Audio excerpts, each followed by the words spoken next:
Hello everyone. आज हम बात करने वाले हैं factors affecting the life of transformer. Transformer की लाइफ किन चीजों से अफेक्टेड होती है ड्यूरिंग द ऑपरेशन, उसके बारे में हम बात करेंगे। तो मैंने यहाँ पे 6 पॉइंट्स सॉर्ट आउट किए हैं। पहला पॉइंट है मॉइस्चर एंड वाटर, दूसरा पॉइंट है ऑक्सीजन, तीसरा सॉलिड इंप्यूरिटीज, चौथा वार्निश, पांचवा slackness of winding and sixth one is the dust. ये 6 पैरामीटर्स मैंने आइडेंटिफाई किए हैं जिसके इन 6 चीजों से ट्रांसफार्मर का जो ऑपरेशन और उसका जो एजिंग होता है वो अफेक्ट करता है। तो चलो शुरू करते हैं बिना कोई देरी के। First point is the moisture and water content. देखिए, ट्रांसफार्मर के ऑपरेशन, ट्रांसफार्मर बेसिक होता है, उसके अंदर ट्रांसफार्मर ऑयल होता है जिसका काम होता है इंसुलेशन प्रोवाइड करना। ट्रांसफार्मर ऑयल के पास डाइलेक्ट्रिक प्रॉपर्टी होती है, वो कूलिंग का काम भी करता है transformer oil during the operation of winding, during the operation of transformer. जब वो ट्रांसफार्मर ऑपरेटिंग कंडीशन में होता है तब उसका जो वाइंडिंग होता है वो हीट करता है, हीट प्रोड्यूस करता है। तो उस हीट से हमारा जो ट्रांसफार्मर होता है उसका टेम्परेचर, इंटरनल टेम्परेचर इंक्रीज हो जाता है। उन टेम्परेचर को डिक्रीज करने का काम भी इस ट्रांसफार्मर ऑयल का होता है। अगर जो बेसिकली क्या होता है कि कोई भी ट्रांसफार्मर ऑयल हो या फिर वाइंडिंग हो ट्रांसफार्मर की, उसके अंदर कुछ ना कुछ पोर्शन में मॉइस्चर कंटेंट रहता है। ठीक है, कोई भी ऐसी वाइंडिंग या ट्रांसफार्मर ऑयल नहीं होता जिसके अंदर कुछ ना कुछ मॉइस्चर कंटेंट ना हो। ठीक है, लेकिन इसकी मात्रा कितनी होनी चाहिए वो प्री डिफाइंड होता है। किसी भी ट्रांसफार्मर ऑयल और वाइंडिंग के अंदर कितना मॉइस्चर होना चाहिए। ठीक है, तो देखिए यहाँ पे मैंने एक डायग्राम यानी टेबल दिया हुआ है जिसमें लिखा हुआ है कि acceptable limits of moisture content in the transformer oil and winding. ठीक है, उसका यूनिट है पार्ट्स पर मिलियन यानी पीपीएम। देखिए, वो डिपेंड होता है कि हमारा ट्रांसफार्मर कौन से वोल्टेज रेंज पे ऑपरेट हो रहा है। ठीक है, तो देखिए सपोज हमारा ट्रांसफार्मर 145 किलोवाट से ज्यादा वोल्टेज पे ऑपरेट हो रहा है, तो उसमें दो तरीके से हम बाइफरकेशन कर सकते हैं कि कितने पीपीएम मॉइस्चर कंटेंट अलाउड है। ठीक है, तो देखिए हम ट्रांसफार्मर को जब हम न्यू ऑयल फिलअप करते हैं ट्रांसफार्मर के टैंक के अंदर, ठीक है, वहां पे अगर before the energising transformer with new oil, मतलब हम न्यू ऑयल फिलअप करते हैं ट्रांसफार्मर के अंदर उस वक्त, और ट्रांसफार्मर को हमने एनर्जाइज नहीं किया है, उसको ऑपरेशन में नहीं लाए हैं, तब उसका जो कंटेंट होता है 15 पीपीएम से ज्यादा मॉइस्चर कंटेंट अलाउड नहीं है इस केस के अंदर। दूसरा, जब आप उसको ऑपरेशन में लेते हो ट्रांसफार्मर यानी आफ्टर एनर्जाइजिंग, ठीक है, और नॉर्मल सर्विस के दौरान उसका जो पीपीएम होता है पार्ट्स पर मिलियन 25 पीपीएम से ज्यादा नहीं होना चाहिए मॉइस्चर कंटेंट। ये दोनों वैल्यूज है 145 किलोवाट से ज्यादा वोल्टेज रेंज वाले ट्रांसफार्मर के लिए। सपोज हमारा ट्रांसफार्मर 72.5 से लेके 145 किलोवोल्ट की रेंज में ऑपरेट हो रहा है। ठीक है, वहां तक की रेंज वाला कोई भी ट्रांसफार्मर है, उसमें before energising the new oil उसका जो रेटिंग होता है 20 पीपीएम होता है मॉइस्चर कंटेंट का, उससे ज्यादा नहीं होना चाहिए, 20 पार्ट्स पर मिलियन, ठीक है, ऑफ द ट्रांसफार्मर ऑयल। ठीक है, और आफ्टर एनर्जाइजिंग जब आप यूज करते हो तब 35 पीपीएम से ज्यादा नहीं होना चाहिए, यानी जो यूज में है ट्रांसफार्मर, ठीक है, उसमें ऑयल ऑलरेडी फिलअप है। ठीक है, जब आप उसका सर्विस यानी मेंटेनेंस में उसका ऑयल चेक करते हैं तो उसमें 35 पीपीएम से ज्यादा नहीं होना चाहिए। अब देखिए 72.5 किलोवोल्ट से कम, ये पीपीएम गलत है, यहाँ किलोवोल्ट आएगा। 72 किलोवोल्ट से कम रेंज वाले जो ट्रांसफार्मर होते हैं उसमें बिफोर एनर्जाइजिंग द ट्रांसफार्मर जो एक्सेप्टेबल लिमिट है मॉइस्चर कंटेंट की वो 25 पीपीएम है, और ड्यूरिंग द ऑपरेशन में 35 पीपीएम, यानी इन दो रेंज से कभी भी ज्यादा मॉइस्चर कंटेंट ट्रांसफार्मर ऑयल और वाइंडिंग में नहीं होना चाहिए। ये प्री डिटरमाइंड है, इस वोल्टेज रेंज के आधार पर नक्की किया जाता है कि कितना पीपीएम आपका मॉइस्चर कंटेंट अलाउड है ट्रांसफार्मर ऑयल और वाइंडिंग के अंदर, उससे ज्यादा नहीं अलाउड है। ठीक है, उसके बारे में यहाँ पे दिया गया है। देखिए सपोज इससे ज्यादा मॉइस्चर कंटेंट अगर है ट्रांसफार्मर ऑयल के अंदर और वाइंडिंग के अंदर तो क्या प्रॉब्लम हो सकती है, एक्चुअली होता क्या है उसके बारे में। देखिए मॉइस्चर जो होना ऑयल के अंदर, तो उससे डायरेक्टली अगर कोई चीज होती है ऑयल के अंदर, वो होती है उसकी डाई इलेक्ट्रिक स्ट्रेंथ को कम करना। अब वो कैसे कम करता है उसके प्रोसेस के बारे में मैं आपको बताऊंगा। देखिए दोस्तों कि इसका काम क्या है। देखिए मॉइस्चर अगर आ गया ऑयल के अंदर, ठीक है, तो उसके कारण क्या होगा, डायरेक्टली प्रॉब्लम होगा डाइलेक्ट्रिक प्रॉपर्टीज को कम करना। और ट्रांसफार्मर ऑयल का काम बेसिक दो तरीके का होता है, एक इंसुलेशन करना, ठीक है, वाइंडिंग को, और दूसरा कूलिंग करना। ये दो काम होते हैं ट्रांसफार्मर ऑयल के। सपोज मॉइस्चर कंटेंट आ गया उसकी लिमिट के अबव, ठीक है, जो एक्सेप्टेबल रेंज नहीं है, ठीक है, तो वहां पे डाई इलेक्ट्रिक प्रॉपर्टी होगी वो कम हो जाएगी। अब उससे क्या प्रॉब्लम होंगे वो हम आगे डिस्कस करेंगे। तो डाइलेक्ट्रिक का मतलब होते है इंसुलेशन प्रोवाइड करना, ठीक है। अगर किसी भी मटेरियल के पास डाइलेक्ट्रिक स्ट्रेंथ है ज्यादा, ठीक है, कंपेयर टू कंडक्शन फेनोमेना, ठीक है, तो वो मटेरियल आपका इंसुलेशन के तौर पे काम किया जा सकता है। तो ऑयल का वही काम है। सपोज यहाँ पे मॉइस्चर आ गया ऑयल के अंदर, तो उससे क्या होगा, बेसिकली क्या होगा, उसमें ऑयल कहाँ होता है, टैंक के अंदर होता है। देखिए दोस्तों ऑयल कहाँ होता है, टैंक के अंदर। और टैंक के अंदर कौन कौन सी चीजें होती है, पूरा कोर होता है, ठीक है, कोर के 3 लिंब होते हैं 3 फेज ट्रांसफार्मर में। उन तीनों लिंब पे ट्रांसफार्मर वाइंडिंग होती है। उस वाइंडिंग के ऊपर क्या होता है, एलवीएचवी वाइंडिंग जो होती है उसके दोनों के ऊपर इंसुलेशन लगा रहता है, जिसको हम पेपर इंसुलेशन बोलते हैं। तो जो पेपर होता है, ठीक है, वो सेल्यूलेज से बना होता है। पेपर के पास जो प्रॉपर्टी होती है वो सेल्यूलेज मटेरियल होता है, ठीक है, उससे वो पेपर बनता है। तो ये पेपर इंसुलेशन का मेन नेचर क्या होता है, किसी भी भेज को यानी किसी भी मॉइस्चर को आसानी से वो कलेक्ट कर ले अपने अंदर, ठीक है, आसानी से वो पेपर जो है मॉइस्चर को एक्सेप्ट कर लेगा। यानी जो पेपर की होती है प्रॉपर्टी वो हाइग्रोस्कोपिक होती है। हाइग्रोस्कोपिक का मतलब होता है पेपर इजीली वो मॉइस्चर को अपने अंदर ले लेगा, ठीक है। अब देखिए पेपर के अंदर जो मॉइस्चर कंटेंट आ गया तो क्या होगा, ठीक है, क्या होगा, तो पेपर का जो इंसुलेशन प्रॉपर्टी है वो कम हो जाएगा, ठीक है, यानी उसकी कंडक्टिविटी इंक्रीज होने लगेगी। आप समझ रहे, इंक्रीज होने लगेगी कंडक्टिविटी, क्योंकि उसकी डाइलेक्ट्रिक स्ट्रेंथ कम होती रहती है, ठीक है। और जो क्या प्रॉब्लम होगा कि ये जो मॉइस्चर है वो आसानी से ऑयल के अंदर सोल्यूएबल है, यानी आसानी से अंदर मिल जाएगा मॉइस्चर, ठीक है।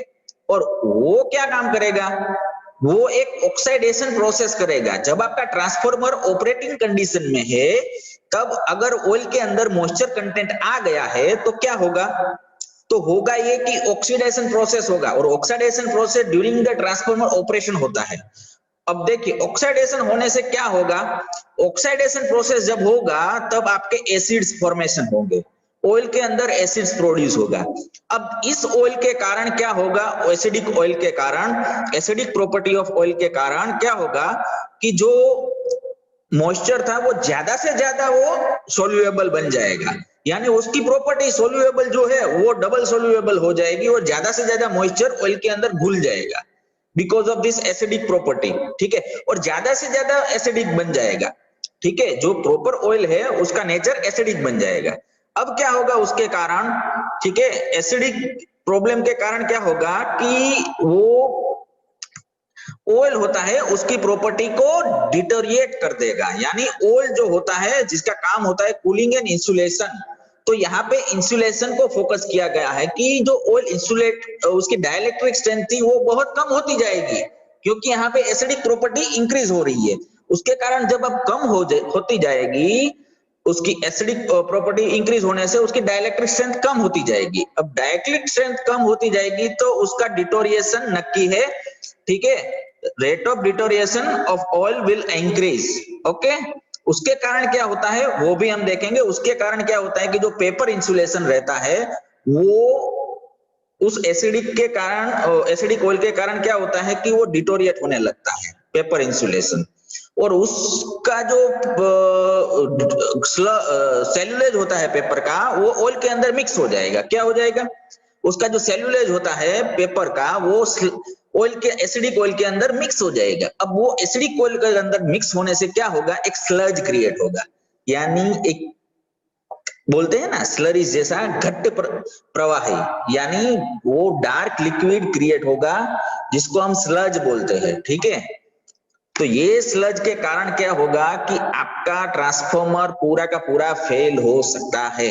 ठीक है, तो ये मॉइस्चर कंटेंट का अगर मॉइस्चर है उसके अंदर तो ये प्रॉब्लम हो सकता है। अब दूसरा पैरामीटर है इफेक्ट ऑफ ऑक्सीजन। दूसरा क्या पैरामीटर है कि इफेक्ट ऑफ ऑक्सीजन। देखिए ऑक्सीजन की इफेक्ट क्या है, सपोज किसी भी तरीके से ड्यूरिंग द मेंटेनेंस और व्हाटएवर, जब आपका ट्रांसफार्मर के अंदर अगर एयर पार्टिकल्स घुस गए आपकी टैंक के अंदर, ठीक है, जहां पे आपका ऑयल है वहां पे एयर पार्टिकल्स अगर घुस गए तो क्या होगा, सिंपल सी चीज है, उस एयर के साथ आपका ऑक्सीजन भी अंदर घुसेगा। ऑयल के अंदर क्या होगा, ऑक्सीजन भी घुसेगा। अब जब ऑक्सीजन आ जाएगा अंदर ऑयल के अंदर तो क्या होगा कि जो ट्रांसफार्मर वाइंडिंग जो होती है उसके ऊपर एक पेपर इंसुलेशन लगा रहता है। तो उस पेपर इंसुलेशन, पेपर किससे बना होता है, सेल्यूलेज से। तो सेल्यूलेज जो होता है उसमें ऑक्सीडेशन प्रोसेस हो जाएगी। क्या होगा, तो सेल्यूलेज डिकम्पोज होने लगेगा, वाइंडिंग के ऊपर से आपका पेपर के अंदर रहा सेल्यूलेज डिकम्पोज हो जाएगा और वो डिकम्पोज सेल्यूलेज जो होता है पेपर का वो आपके ऑयल में घुल मिल जाएगा। क्या हो जाएगा, घुल मिल जाएगा। उसके कारण क्या होगा, जब आपका वहां पे घुल मिल जाएगा तो वहां पे जो लिक्विड होगा पूरा का पूरा ऑयल वो स्लज बन जाएगा। क्या हो जाएगा, स्लज। तो एक ये ऑक्सीजन का भी यही इफेक्ट है, मॉइस्चर का भी यही इफेक्ट है। वो ऑयल, ट्रांसफार्मर ऑयल जो होता है उसकी प्रॉपर्टी को पूरा का पूरा डिटोरिएट कर देगा, वहां पे स्लज क्रिएट कर देगा। अब स्लज क्रिएट किया है तो प्रॉब्लम तो आएगा इस शॉर्ट सर्किट का। ठीक है, और जो वाइंडिंग होती है उसके ऊपर भी स्लज जम जाएगा तो वाइंडिंग का भी फंक्शन डिटोरिएट हो जाएगा। ओके, और वहां पे शॉर्ट सर्किट हो सकता है। तो ये था आपका इफेक्ट ऑफ ऑक्सीजन। तो अब हम बात करते हैं सॉलिड इंप्यूरिटीज की। देखिए सॉलिड इंप्यूरिटीज ये भी एक चीज है, कुछ पार्टिकल्स ड्यूरिंग द मेंटेनेंस जब सॉलिड इंप्यूरिटीज आपके ट्रांसफार्मर ऑयल के अंदर घुसती है तो वो क्या करेगी, ट्रांसफार्मर ऑयल जो होता है उसकी डाई इलेक्ट्रिक स्ट्रेंथ को कम कर देगा, reduces the dielectric strength। ठीक है, इसीलिए हम during the periodic maintenance of transformer हम क्या करते हैं, उस सॉलिड इंप्यूरिटीज को हटाने के लिए हमारा ट्रांसफार्मर ऑयल जो होता है उसको फिल्टर करते हैं। क्या करते हैं, फिल्टर, जिसके कारण जो ट्रांसफार्मर ऑयल होता है वो प्योर हो जाता है।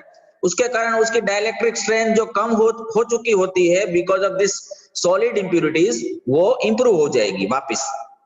ठीक है, वो इंसुलेशन का काम कर सकेगा। तो अगर सॉलिड इंप्यूरिटीज वहां पे है ट्रांसफार्मर ऑयल में, ट्रांसफार्मर ऑयल की डाइलेक्ट्रिक स्ट्रेंथ चेक की जाती है ड्यूरिंग द पीरियोडिक मेंटेनेंस और वहां पे चेकिंग के दौरान उसका बीडीवी टेस्ट किया जाता है, यानी ब्रेकडाउन वैल्यू टेस्ट किया जाता है ऑयल का। ठीक है, ड्यूरिंग द पीरियोडिक मेंटेनेंस अगर ब्रेकडाउन वैल्यू जो है वो प्रॉब्लमेटिक है तो वहां पे ऑयल को फिल्टर करके फिर वापस फिलअप किया जाता है। तो सॉलिड इंप्यूरिटीज का ये है। अब देखिए वार्निश होता है, तो देखिए हमने देखा है कि ट्रांसफार्मर की जो टैंक होती है वहां पे वार्निश लगाया जाता है। अब ये वार्निश जो होता है उसका ऑक्सीडेशन इफेक्ट होता है, ऑक्सीडेशन इफेक्ट। उसके कारण क्या होता है कि उस वार्निश के कारण जो ट्रांसफार्मर ऑयल होता है उसके अंदर स्लज क्रिएट करता है। ये स्लज है, आप देख सकते हैं ऑयल के अंदर रहा एक स्लज का फोटोग्राफ है, मतलब एक स्लरीज जैसा पार्टिकल, घट्ट पार्टिकल ये। ठीक है, तो ये इसीलिए अब सिंथेटिक वार्निशेस यूज किए जाते हैं।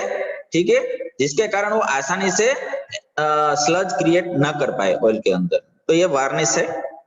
अब देखिए स्लेकनेस ऑफ वाइंडिंग, ये भी एक ट्रांसफार्मर की एजिंग पे बहुत बड़ा प्रॉब्लम क्रिएट कर सकता है, ट्रांसफार्मर का ऑपरेशन डिटोरिएट कर सकता है। ये प्रॉब्लम होता है बेसिकली अगर प्रॉपर तरीके से ट्रांसफार्मर डिजाइन नहीं किया गया है, उसका कंस्ट्रक्शन फॉल्ट है, तो ये प्रॉब्लम बार बार हो सकता है। दूसरा प्रॉब्लम होने का काम है, अगर स्लेकनेस ऑफ वाइंडिंग कैसे होता है, तो अगर इलेक्ट्रोमोटिव फोर्स जो हमारा लगता है वाइंडिंग के अंदर जब हम करंट फ्लो करते हैं अल्टरनेटिंग करंट, तो वहां पे हीटिंग और कूलिंग इफेक्ट क्रिएट होती है, उसके कारण भी स्लेकनेस हो सकता है। स्लेकनेस का मतलब क्या है कि जो आपका वाइंडिंग है, बेसिकली कोयल हम बोलेंगे, ट्रांसफार्मर का जो कोयल है उसका मूवमेंट बार बार होता है। ट्रांसफार्मर का कोयल जो होता है वो वाइब्रेशन करता है, मूवमेंट हो जाता है, ठीक है। तो इसके कारण क्या होता है कि जो कंडक्टर होता है उसका इंसुलेशन होता है वो कुछ जगह पे फॉल्ट क्रिएट कर देता है, इंसुलेशन ब्रेक हो जाता है, ठीक है। ये वाइंडिंग मतलब कोयल, ठीक है, जो कोयल है उसका थोड़ा मूवमेंट होता है during the operation of transformer. इसके कारण क्या प्रॉब्लम होता है कि जो वाइंडिंग के ऊपर का जो इंसुलेशन होता है वो ब्रेक हो जाता है कुछ पॉइंट्स पे, कुछ जगह पे, तो उसके कारण शॉर्ट सर्किट भी हो सकती है, ठीक है, और बहुत बड़ा प्रॉब्लम भी हो सकता है, यानी मोमेंटरली शॉर्ट सर्किट भी हो सकती है। और इलेक्ट्रिकल और मैकेनिकल मैग्नेटिक सर्किट दोनों अनबैलेंस हो जाएगी और ज्यादा डिस्प्लेसमेंट हो जाएगा, बहुत बड़ा प्रॉब्लम हो सकता है वाइंडिंग और कोइल के अंदर, ठीक है। रिवाइंडिंग भी करना पड़ सकता है, ठीक है, ट्रांसफार्मर का, तो ये एक बड़ा प्रॉब्लम है। अब sixth one is the last point जो मैंने निकाला हुआ है, डस्ट।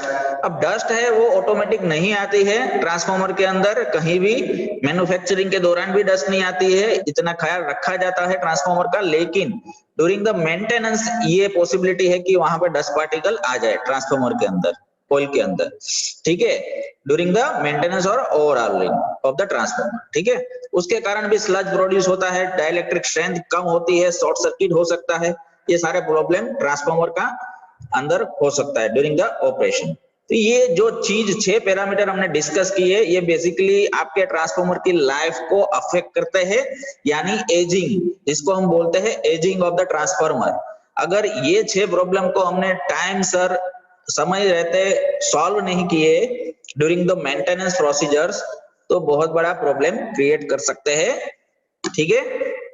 तो ये आपको ध्यान रखना है। तो I hope you understand this lecture. Thank you very much. Please share this lecture to your friends.